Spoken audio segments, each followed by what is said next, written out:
చప్పట్ల మధ్య honourable CM.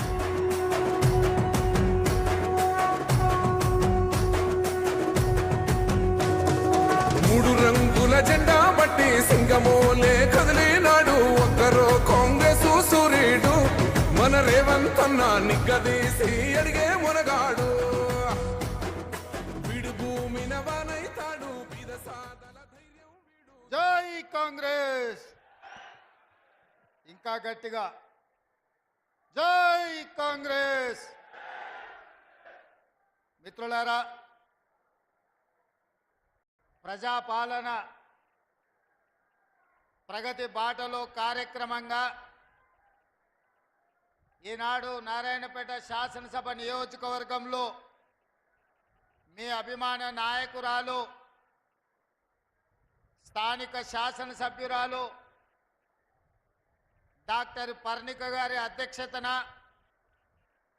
Narayanpet శాసనసభ నియోజకవర్గ అభివృద్ధి కోసం ఈరోజు ప్రారంభోత్సవాలు చేసుకొని అందులో భాగంగా ఆడబిడ్డలకు ఆలంబన ఇవ్వాలని, ఆర్థికంగా వాళ్ళని బలోపేతం చేయాలని ఈరోజు జిల్లా మహిళా సమాఖ్య ఆధ్వర్యంలో పెట్రోల్ బంకును ఈరోజు ఆడబిడ్డలే నిర్వహించుకునే విధంగా రాష్ట్రంలో దేశంలో ఎక్కడ లేని విధంగా ఈరోజు మనము ఆడబిడ్డలు పెట్రోల్ బంకు నిర్వహించుకోవడానికి ప్రారంభించుకున్నాం.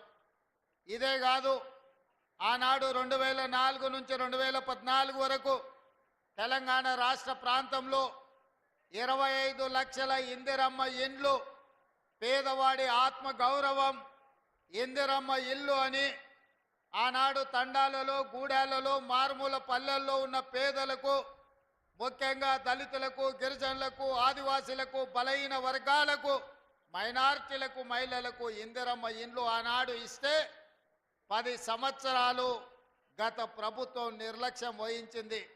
డబుల్ బెడ్రూమ్ ఇండ్లు ఆశ చూపించి 10 ఏళ్ళు మనల్ని మోసం చేసినందుకు తగిన గుణపాఠం చెప్పి ఈనాడు ప్రజాపాలన తెచ్చుకుంటే తెలంగాణ రాష్ట్రంలో మంత్రులు పొంగులేటి శ్రీనివాసరెడ్డి గారి నేతృత్వంలో ఈరోజు 5 లక్షల ఇండ్లు దాదాపుగా తెలంగాణ రాష్ట్రం నలుమూలల ప్రతి నియోజకవర్గానికి దాదాపుగా 3500 ఇండ్లను ఇవ్వాలని ఈరోజు నిర్ణయం తీసుకొని ఆ ఇందిరమ్మ ఇండ్ల శిలా ఫలకాలు ఈరోజు ప్రారంభోత్సవ కార్యక్రమాలు, నూతన ఇందిరమ్మ ఇండ్ల నిర్మాణం కోసం ఈరోజు పునాదులు తీసి ఈరోజు మనం పనులను ప్రారంభించుకున్నాం మిత్రులు పొంగులేటి శ్రీనివాసరెడ్డి గారి నేతృత్వంలో.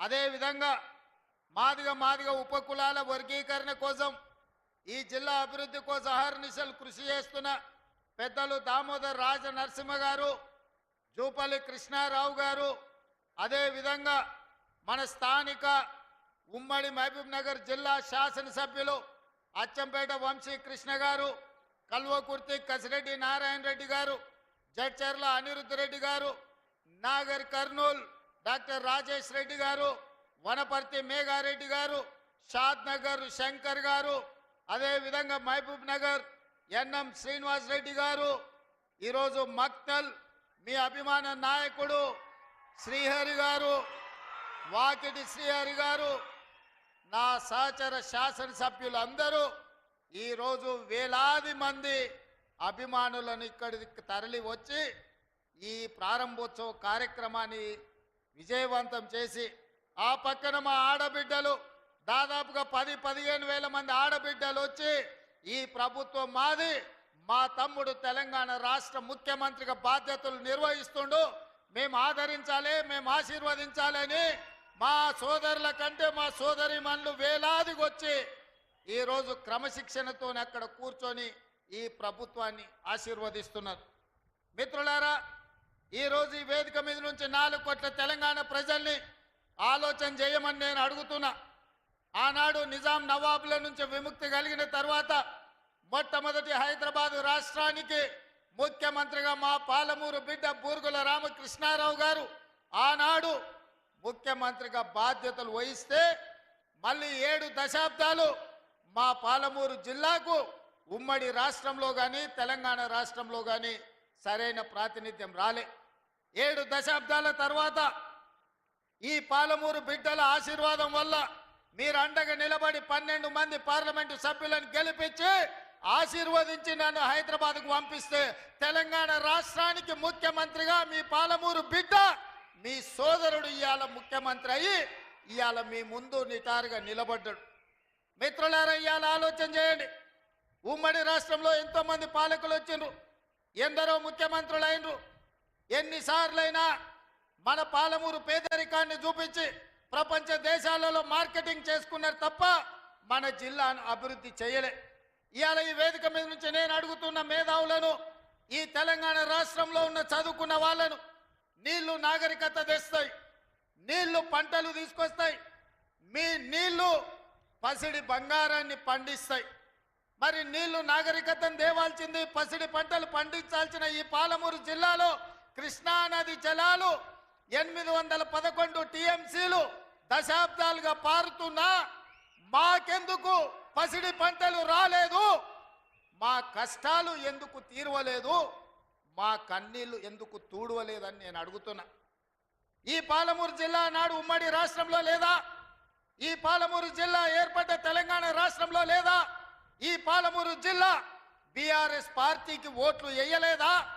అంతెందుకు 2009లో నాడు చంద్రశేఖరరావు గారు కరీంనగర్ జిల్లా ప్రజలు తరుముతే భుజాన జోలె వేసుకొని జోలె పట్టుకొని పాలమూరు జిల్లాకు వచ్చి ఈ ప్రాంతంలో ప్రజల్ని అడుక్కుంటే నా పాలమూరు సోదరులు, మా సోదరి మనులు నీకు భిక్ష పెట్టినరు. నీ బొంతలో భిక్ష వేసి పార్లమెంటు సభ్యుని వేసి ఢిల్లీకి పంపిస్తే నువ్వు పార్లమెంటు సభ్యుడిగా పదవిని ఎలగబెట్టినావు. సోనియమ్మ తెలంగాణ రాష్ట్రం ఇస్తే నువ్వు తెచ్చినా అని గొప్పలు చెప్పుకున్నావు. ఆనాడు పాలమూరు జిల్లాను దత్తత తీసుకుంటున్నావు. తెలంగాణ రాష్ట్రం వస్తే పాలమూరు బాగుపడుతుందన్నావు. వలసలు ఆగిపోతాయన్నావు. మా కన్నీళ్లు తూడుస్తా అన్నావు. మా ప్రాజెక్టులు పూర్తి చేస్తా అని మాటిచ్చినావు. నేను ఇవాళ అడుగుతున్న వేదిక మీద నుంచి 10 సంవత్సరాలు ముఖ్యమంత్రిగా ఉన్న చంద్రశేఖరరావు గారు 2009లో మేము హక్కున చేర్చుకొని మా కడుపులో పెట్టుకొని చూసుకుంటే, మేము భుజాల మీద పెట్టి మోసుకుంటే, పాలమూరులో ఊరు లేకపోయినా, పార్లమెంటులో నీకు నోరు రాకపోయినా, మేము ఎంపీగా గెలిపిస్తే మేము భిక్ష పెడితే నువ్వు ఆనాడు ఎంపీ అయినవు. ఆ సంగతి మర్చిపోకు. మరి 10 సంవత్సరాలు ముఖ్యమంత్రిగా ఉన్న నువ్వు మా ప్రాజెక్టులను ఎందుకు పూర్తి చేయలేదని నేను అడుగుతున్నా. ఇవాళ ఈ వేదిక మీద నుంచి పెద్ద పెద్ద మాటలు మాట్లాడుతున్నారు, పొంకనాల మాటలు. ఇవాళ నేను అడుగుతున్నా చంద్రశేఖరరావు గారిని, 10 సంవత్సరాలు ఈ తెలంగాణ రాష్ట్రానికి 2 సార్లు నువ్వే ముఖ్యమంత్రి కదా, నీదే ప్రభుత్వం కదా, మా జూరాల ప్రాజెక్టు పూర్తి ఎందుకు కాలే? మా కల్వకుర్తి ఎత్తిపోతల కంప్లీట్ ఎందుకు కాలేదు? మా నెట్టంపాడు, మా కోయిల్ సాగరు, మా సంగం బండలో ఒక బండ అడ్డం పడితే 10-15 కోట్ల రూపాయలు ఇవ్వక బండ బగలగొట్టక 10,000 ఎకరాలు పల్లెల్లో ఎడారిగా మారితే నీకు మనసు రాలే. సంగం బండలో బండ వలగొట్టలే. కానీ మేము వచ్చిన తర్వాత ఆ బండ బగలగొట్టి ఆ గ్రామాలకు నీళ్ళు ఇచ్చినాం. ఇవాళ కోయిల్ సాగర్, ఇవాళ మీ ఆర్టీఎస్, ఇవాళ ఈ ప్రాంతంలో ఉండే ఏ ప్రాజెక్ట్ అయినా ఎందుకు 10 ఏళ్లలో పూర్తి చేయలే? అదే కాదా నాడు ఉమ్మడి రాష్ట్రంలో జూపల్లి కృష్ణారావు గారు, చిన్నారెడ్డి గారు, డాక్టర్ మల్లు రవి గారు ఆనాడు కిరణ్ కుమార్ రెడ్డితో కొట్లాడి, ఆనాడు అరుణమ్మ గారు కూడా మంత్రిగా పాలమూరు రంగారెడ్డి ఎత్తిపోతల ప్రాజెక్టు పూర్తి చేయాలి, 12 లక్షల ఎకరాలకు నీళ్లు ఇవ్వాలి అని కొట్లాడి జూరాల నుంచి నీళ్లు తీసుకోవాలని పాలమూరు రంగారెడ్డి ఎత్తిపోతల పథకానికి అనుమతి తీసుకొచ్చారు. 16,000 కోట్లతోని ప్రాజెక్టు మంజూరైంది. 35,000 కోట్లు మొత్తం అంచనాలు వేసి టెండర్లు పిలిచిండ్రు. కానీ చంద్రశేఖరరావు వచ్చిన తర్వాత ప్రాజెక్టుల రీజైనింగ్ పేరు మీద 35,000 కోట్ల రూపాయల ప్రాజెక్టును 55,000 కోట్ల రూపాయలకు పెంచిండు. టెండర్లు పిలిచిండు, కాంట్రాక్టర్లకు ఇచ్చిండు, కమిషన్లు మెక్కిండు. జూరాల నుంచి నీళ్లు తీసుకోవాల్సిందని శ్రీశైలం బ్యాక్ వాటర్స్కు పంపించాడు. ఇవాళ శ్రీశైలానికే ఆ ప్రాజెక్టును తరలించడం వల్ల ఈరోజు పాలమూరు ఎడారిగా మారుతుంది.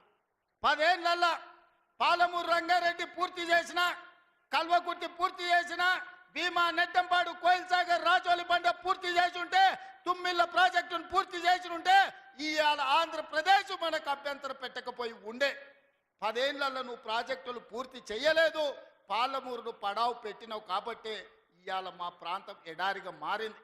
ఆనాడు 2014లో నేను కొట్లాడి తెచ్చిన మక్తల్ నారాయణపేట కొడంగల్ ప్రాజెక్టు ఒకనాడు ఉమ్మడి రాష్ట్రంలో రాజశేఖర రెడ్డి గారు ముఖ్యమంత్రి ఉన్నప్పుడు దివంగత నాయకుడు చిట్టెం నర్సిరెడ్డి గారు మొట్టమొదట ప్రస్తావించండు మక్తల్ నారాయణపేట కొడంగల్ ప్రాజెక్టు గురించి. ఆ తర్వాత వారు చనిపోయినాక దాని గురించి మాట్లాడిన వాళ్ళే లేరు. మళ్ళీ 2009లో కొడంగల్ ఎమ్మెల్యేగా నేను బాధ్యత తీసుకున్న తర్వాత ఆ కాగితాలు వెలికి తీసి నేను కొట్లాడి 2014లో ఈరోజు నా మక్తల్ నారాయణపేట కొడంగల్ ప్రాజెక్టు తీసుకొచ్చిన. ఆనాడు 1500 కోట్ల రూపాయలతో అంచనా అయ్యింది. 1500 కోట్ల రూపాయలతోని 1,07,000 ఎకరాలకు ప్రాజెక్టు కట్టడానికి అనుమతులు తెచ్చిన. 10 ఏళ్ళు నా మీద కక్షతోని పాలమూరు మీద పగతోటి చంద్రశేఖరరావు ఈ ప్రాజెక్టును పక్కన పెడితే ఈరోజు నేను వచ్చిన తర్వాత తిరిగి వాటిని దుమ్ము దులిపి పనులు మొదలుపెట్టిన. ఇవాళ 4,500 కోట్ల రూపాయలతోటి మక్తల్ నారాయణపేట కొడంగల్ ప్రాజెక్టును పూర్తి చేయాలి 2 ఏళ్లలో అని ఈరోజు టెండర్లు పిలిచి పనులు ప్రారంభిస్తే ఇవాళ పగబట్టి ఆయన టీవీలలో పేపర్లలో అడ్డుకుంటున్నారని అంటున్నాడు. నేను అడుగుతున్న చంద్రశేఖరరావు, నువ్వు 70 ఏళ్ళు మాకు అన్యాయం జరిగింది, మా ప్రాంతంలో నీళ్లు పోయినా మా ప్రాంతం నుంచి తరలిపోతున్న కృష్ణానది జలాలు మాకు తాగడానికి మా సాగునీరుకు అందు రాకపోయినా ఈ దేశంలో ఎక్కడ ప్రాజెక్టులు కట్టినా బాక్రానంగల్ కావచ్చు, శ్రీశైలం కావచ్చు, నాగార్జున సాగర్ కావచ్చు, ఎస్ఆర్ఎస్పి కావచ్చు, ఈ దేశంలో ఎక్కడ ప్రాజెక్టులు కట్టినా తట్ట పని, పార పని, మట్టి పని, చెమట తీసే ప్రతి పని మా పాలమూరు బిడ్డలు చేసి దేశానికి ప్రాజెక్టులను అందించారు. ఇవాళ ఈ దేశంలో పంట పండుతుందంటే మా పాలమూరు బిడ్డల స్వేదం ఉంది, మా రక్తం ఉంది, మా కష్టం ఉంది. అట్లాంటి మా జిల్లా ఎడారిగా మారి వేలాది మంది వలసలు పోతుంటే తమ పసిపిల్లల్ని తల్లిదండ్రుల దగ్గర, ముసలోళ్ళ దగ్గర, గుడిసెల దగ్గర వదిలి జంటలుగా మేస్త్రీల ఎంబడి వలస పోతుంటే వలసలు ఆపాలని ఇవాళ మా ప్రాజెక్టులు పూర్తి చేయాలని ప్రయత్నం చేస్తుంటే మా మీద పగబట్టినవు ఎందుకు చంద్రశేఖరరావు అని నేను అడుగుతున్నా. ఏం అన్యాయం చేసినాం నీకు చంద్రశేఖరరావు? మేము నిన్ను మా పార్లమెంట్ సభ్యుడిగా ఎన్నుకోవడం మేము చేసిన అన్యాయమా? నీ పార్టీకి పోయినసారి 13 సీట్లు ఇవ్వడం మేము చేసిన అన్యాయమా? ఏం అన్యాయం చేసినామని ఇవాళ మా జిల్లాల ప్రాజెక్టులను అంటుకుంటున్నాం. ఈ 10 ఏళ్లలో నువ్వు పాలమూరు రంగారెడ్డి ఎత్తిపోతలు పూర్తి చేసినుంటే ఇవాళ చంద్రబాబు నాయుడుతో పంచాయతీ ఎందుకు వస్తుండే? ఆనాడు నువ్వు వైఎస్ రాజశేఖర రెడ్డి ముఖ్యమంత్రి ఉన్నప్పుడు ఆనాడు పోతిరెడ్డిపాడు పక్క 4,000 క్యూసెక్స్ నుంచి 40,000 క్యూసెక్లకు పెంచింది. రాజశేఖర రెడ్డి గారికి ఊడిగం చేసింది. రాజశేఖర రెడ్డి చెప్పులు మోసి కృష్ణానది జలాలను రాయలసీమకు తరలించడానికి అనుమతించింది సన్నాసివి నువ్వు కాదా చంద్రశేఖరరావు? ఆనాడు నువ్వు ఊడిగం చేసి రాజశేఖర రెడ్డి పోతిరెడ్డిపాడు ద్వారా నీళ్లు తరలించకపోయిన కృష్ణానది జలాలు. మళ్ళీ ఆయన కొడుకు జగన్మోహన్ రెడ్డి ముఖ్యమంత్రి అయిన తర్వాత ఇదే ప్రగతి భవన్, ప్రజల స్వేదంతో నిర్మించిన ప్రగతి భవన్ అధికారిక కార్యాలయానికి వైఎస్ కొడుకు జగన్మోహన్ రెడ్డిని పిలిపించి పంచపక్ష ప్రమాణాలు పెట్టి 6 గంటలు చర్చించి రాయలసీమ ఎత్తిపోతల పథకం రచించింది నువ్వు కాదా? ఇది ద్రోహం కాదా? ఆనాడు రాజశేఖర రెడ్డితో కలిసి పోతిరెడ్డిపాడు ద్వారా కృష్ణానది జలాలను సీమకు తరలించకపోతుంటే హారతిచ్చింది నువ్వు కాదా? ఆనాడు మంత్రివర్గంలో నీ మంత్రులు లేరా? హరీష్ రావు గారు ఆ మంత్రివర్గంలో మంత్రి కాదా అని నేను ఇవాళ అడుగుతున్నా. అదే కాదు, జగన్మోహన్ రెడ్డి గారు ముఖ్యమంత్రి ఉన్నప్పుడు ఏ నీళ్ల కోసం తెలంగాణ రాష్ట్రం తెచ్చుకున్నామో, ఏ నీళ్ల కోసం శ్రీకాంతాచారి లాంటి యువకులు, నూనూగు మిసాల యువకులు ఆత్మ బలిదానాలు చేసుకున్నారు. ఆ బలిదానాలతో సాధించుకున్న తెలంగాణలో కృష్ణానది జలాలు రంగారెడ్డి, మహబూబ్ నగర్, అదేవిధంగా నల్గొండ, ఖమ్మం జిల్లాలకు ప్రాజెక్టులకు, భూములకు పారాల్సిన నీళ్లు రాయలసీమ జిల్లాలకు తరలించకపోతుంటే రాయలసీమ లిఫ్ట్ ఇరిగేషన్, అదేవిధంగా ముచ్చుమర్రి లిఫ్ట్ ఇరిగేషన్ నిర్మించుకుంటుంటే ఒక్క రోజైనా నువ్వు అడ్డుకున్నావా? వీరతిలకం దిద్ది జగన్మోహన్ రెడ్డికి పంచపక్ష ప్రమాణాలు పెట్టింది నువ్వు కాదా? ఇవాళ నువ్వు చేసిన పాపం ఇవాళకు మాకు శాపమైంది, ఇవాళ మాకు ఉరైంది. ఇవాళ తొందరలోనే రాయలసీమ లిఫ్ట్ ఇరిగేషన్ పూర్తి అయితే రోజుకు 10 టీఎంసీలు, రోజుకు 10 టీఎంసీలు అంటే ఒక్క నెల రోజులు మన కళ్ళు మూసుకుంటే 300 టీఎంసీలు శ్రీశైలం మొత్తం మరలించకపోవడానికి మలుపుకపోవడానికి ఇవాళ పునాదులు వేస్తే ఆంధ్రప్రదేశ్ ప్రభుత్వం వీర తిలకందిద్ది కాంట్రాక్టర్ దగ్గర కమిషన్ల కోసం కక్కుర్తిపడ్డది నువ్వు కాదా చంద్రశేఖరరావు? ఆనాడు సాగునీటి పారుదల శాఖ మంత్రి హరీష్ రావు కాదా అని నేను అడుగుతున్నా. 5 ఏళ్ళు హరీష్ రావు సాగునీటి పారుదల శాఖ మంత్రి, 5 ఏళ్ళు చంద్రశేఖరరావు గారు సాగునీటి పారుదల శాఖ మంత్రి. మరి నేను ఇవాళ అడుగుతున్నా, పాలమూరు అక్కడనే ఉంది, కల్వకుర్తి అక్కడనే ఉంది, భీమా ఎండిపోయింది, కోయిల్ సాగర్ ఆరిపోయింది, ఈ రోజు ఆర్డీఎస్ అట్లనే ఉండిపోయింది. మా ప్రాజెక్టులు ఎందుకు పూర్తి చేయలే? మా పాలమూరు కష్టాలు ఎందుకు తీరవలేదని నేను అడుగుతున్నా. ఈ నీళ్లు మాకు నాగరికతను ఎందుకు తేలే? ఈ నీళ్లు మాకు పసిడి పంటలు ఎందుకు తీయలే? ఈ నీళ్లు మాకెందుకు కన్నీళ్లు మిగిలిచ్చినాయని నేను అడుగుతున్నా. ఈ నీళ్లు మా భూములు ఎడారుగా మారడానికి ఈ నీళ్లు